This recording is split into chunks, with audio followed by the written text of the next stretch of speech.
Alright, yo. This is a video on my thoughts on why 12-week challenges or fat loss challenges, 8 weeks, however long you do them for, are good. They are really good, and there's been this big norm in the industry, the fitness industry as it were, of sustainable fat loss. Everyone throwing that term out, being like challenges are bad because they don't encourage sustainable fat loss. And I just think that is such an oxymoron, because fat loss isn't supposed to be sustainable. You're not putting your body in a state that it can sustain the fat loss. It's actually in a state where it's very temporary.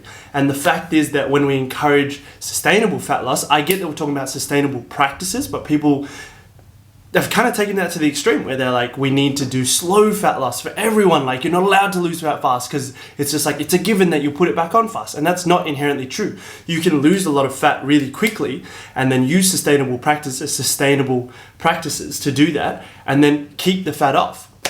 And this is why there are three main reasons why I think challenges are really good and how they kind of fill in this gap. One, they give you a set timeline. So these challenges that a lot of people run, they give you a set timeline to actually achieve things by, because it's going to suck anyway, but people know how long they're pushing for. They've got goals they can set. They can be like, I'm going to lose maybe 12 kilograms in this 12 weeks. However it is, obviously it's dependent on the context and the individual, even if you decided to do more slow or moderate fat loss instead of fast fat loss. And I think within that, it also gives them the motivation, plays into motivation, because I don't think motivation is a bad thing. The motivation to actually be like, oh, I've got 12 weeks, I'm going to do this, I'm going to smash this, I'm going to see results fast. Like 12 weeks is like, most people are like, yeah, I can do that. Like, I want to do that. And that's around about as long as you do for fat loss for most people anyway, for a lot of people. So you've got that one, set timeline. Two, you've got a sense of community, because it's like there are other people in this, we're in this challenge together, we're doing this, we're pushing ourselves. You know that there are others doing it, same time, same thing as you, so that can help as well for a lot of people. And the third thing is it's actually a chance to use what motivates people to get their foot in the door and actually educate them on how to do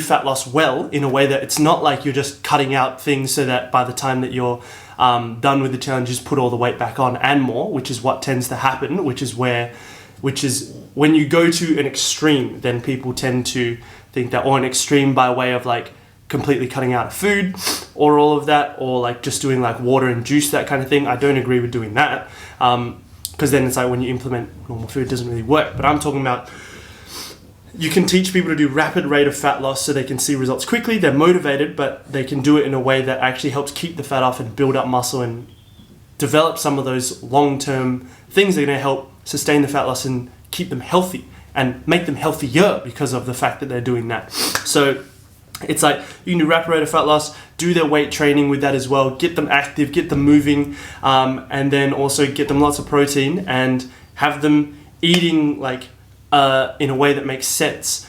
So in a more aggressive calorie deficit tends to be the way to go. You can set that per individual. So yeah, and it gives you a chance to educate them as to like, this is a way to do it that actually is conducive to your goals, instead of just being like, nah, you can only do this one way.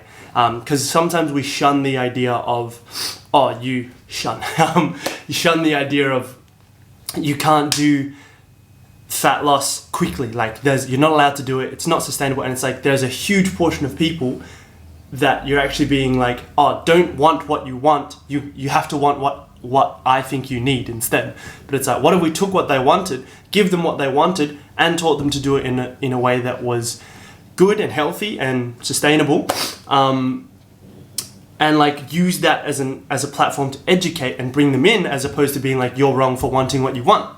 Because I don't think it's a bad thing for people to want what they want, and for them to want the motivation to do that. We can use those things, and the discipline side of things, because sometimes people are like, you have to have all discipline or no motivation. You have to only do fat loss sustainably and that. So yeah, those are my thoughts. Basically, fat loss isn't something that's meant to be sustainable, but if we can do it in a way that's incorporated into an overall lifestyle that is sustainable, being that you use it for short periods of time or for a set period of time, and then use it to either go on to maintenance, or will that be the main thing for most people, maintenance, or putting on some more muscle and that kind of thing, then I think there's a lot of utility in that, and we shouldn't turn our backs on that side of things. So that's my thoughts. I think 12-week fat loss challenges, 8 weeks, however long, are good.